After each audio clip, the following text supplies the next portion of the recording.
एक गांव में एक आदमी कुल्हाड़ छोले चावल तैयार करके बेचता था। एक छोटे मिट्टी के मटके में चावल छोले डालकर आने वाले लोगों को देता था। लोग बहुत शौक से खाते थे। उसका बेटा ईशांत नाम का था।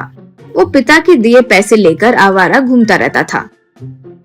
ऊपर से वो एक बेवकूफ भी था। जो भी वो कहता वही सही है यूं समझता था। वो लोगों को इशारे करके बताता रहता था कि वो क्या सोच रहा है। उन्हें वो क्या बोल रहा है समझ नहीं आता तो वे सर पकड़ लेते थे। इससे अगर वो दूर से आने वाला है तो लोग भाग जाते थे।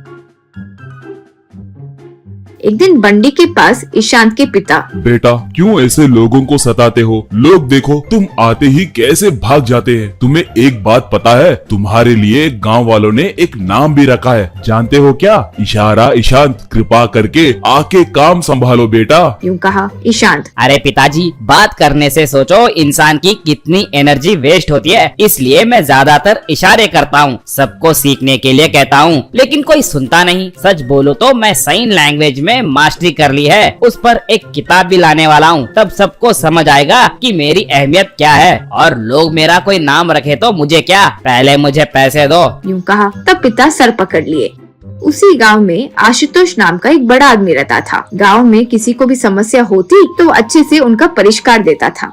एक दिन ईशांत के पिता आशुतोष के पास जाकर बेटी के बारे में बताकर दुखी हुए। आशुतोष, हाँ क्या? तो ऐसे मूर्ख को सबक सिखाना होगा। सोचकर उसे क्या करना है कहा। फिर पिता ईशांत से, बेटा ईशांत, कल तुमने कहा ना कि साइन लैंग्वेज पर किताब लिखोगे, है ना? वो बात आशुतोष जी को पता चली और उन्हें तुम बहुत पसंद आए। पुस्तक का खर्च वही करेंगे बोले, तुम्हें एक बार आकर मिलने के लिए बोले। यूं कहा। वो सुनकर ईशांत खुश हो गया। अगले दिन पिता ईशांत को लेकर आशुतोष के पास आए। आशुतोष, तुम्हारा ये साइन लैंग्वेज की सोच मुझे अच्छी लगी और मुझे कल ही एक बात पता चली। देश में एक प्रसिद्ध साइन लैंग्वेज का पंडित हमारे घर आने वाले हैं। वो भी तुम्हारी तरह साइन लैंग्वेज में बात करते हैं। तुम उनके साथ साइन लैंग्वेज में जीत गए तो तुम्हारे पुस्तक का होने वाला खर्च मैं करूँगा। अगर तुम हार गए तो ऐसे बेकार घूमना बंद करोगे और जैसे तुम्हारे पिताजी कहते हैं वैसे सुनना होगा, ठीक है? यूं कहा ईशांत ठीक है। कहकर आ गया। फिर आशुतोष अपने पास काम करने वाले एक इंसान को बुलाया।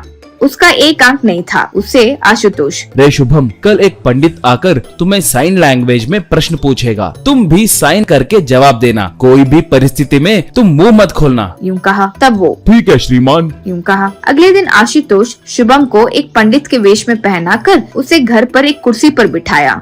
ईशांत पिता के साथ वहाँ आया। आशुतोष, ईशांत, अंदर जो मैं पंडित बोला ना वो तुम्हारा इंतजार कर रहा है। तुम जाकर उससे प्रश्न पूछ सकते हो। यूं कहा। ईशांत अंदर जाकर शुभम को नमस्कार करके सामने कुर्सी में बैठा। ईशांत अब शुभम को एक उंगली दिखाया, तब शुभम उसे 2 उंगली दिखाया। ईशांत शुभम को 3 उंगली दिखाया। शुभम गुस्से से मुट्ठी बनाकर दिखाया। ईशांत फिर एक केले को दिखाया। शुभम तुरंत एक रोटी का टुकड़ा ईशांत को दिखाया। ईशांत तुरंत खड़े होकर शुभम के आगे हाथ जोड़कर बाहर आ गया। तब आशुतोष से, श्रीमान, ये मामूली ज्ञानी इंसान नहीं है, बहुत महान है, बहुत ज्यादा ज्ञानी है। मैं उनके साथ मुकाबला नहीं कर सकता। मैं हार गया। मेरे पिताजी जो बोलेंगे वो सुनूंगा। यूं कहा। आशुतोष, ये तुमने कैसे कहा? ईशांत, भगवान एक है कहने के लिए मैं एक उंगली दिखाया, लेकिन वो नहीं शिव केशव 2 है कहकर 2 उंगली दिखाए। तब मैं ब्रह्मा को मिलाकर 3 भगवान है ना तो 3 उंगली दिखाया, लेकिन वो मुट्ठी बनाकर तीनों एक ही है कहकर दिखाए। तब मैं देव कितने दयावान है कहने के लिए मानव जाति को जो प्रसाद दिए वो केला दिखाया, लेकिन वो फल तो हर मौसम में नहीं मिलता, इसलिए उससे महान मानव का बनाया सबको जो आसान में मिल जाते हैं रोटी के टुकड़े दिखाया। मैं हार गया जी। अब से जो पिताजी बोलेंगे मैं सुनूंगा। यूं कहा। वो सुनकर आशुतोष ईशांत के पिता आश्चर्य में पड़ गए। इतने में शुभम बाहर आया। आशुतोष। रे शुभम, जो वो पूछा तुम्हें क्या समझ आया? यूं कहा शुभम। श्रीमान, वो पंडित पता नहीं कौन है लेकिन कमीना था। वो अंदर आते ही मेरा मजाक उड़ाने के लिए तुम्हारी एक ही आंख है ना सोचकर एक उंगली दिखाया। मुझे गुस्सा आया लेकिन दबाकर कहा कि तुम्हारी दोनों आंखों से अच्छा मेरी एक आंख है कहते हुए 2 उंगली दिखाया। तो वो बात नहीं छोड़ा और उसके 2 आंख मेरी एक आंख मिलाकर 3 होते हैं, इसलिए 3 उंगली दिखाया। मुझे गुस्सा आया और फिर मेरी आंख के बारे में बात किया तो मुंह तोड़ दूंगा कहते हुए मुट्ठी दिखाया। वो डर गया और मेरे साथ अच्छा पेश आने के लिए मुझे एक केला दिखाया जी। मुझे गुस्सा आया तो तुम्हारा बेकार केला किसे चाहिए रे, मुझे मेरी रोटी बस है कहते हुए रोटी दिखाया। बस डरकर हाथ जोड़कर भाग गया कमीना। यूं कहा। ये सुनकर दोनों खूब हंसने लगे।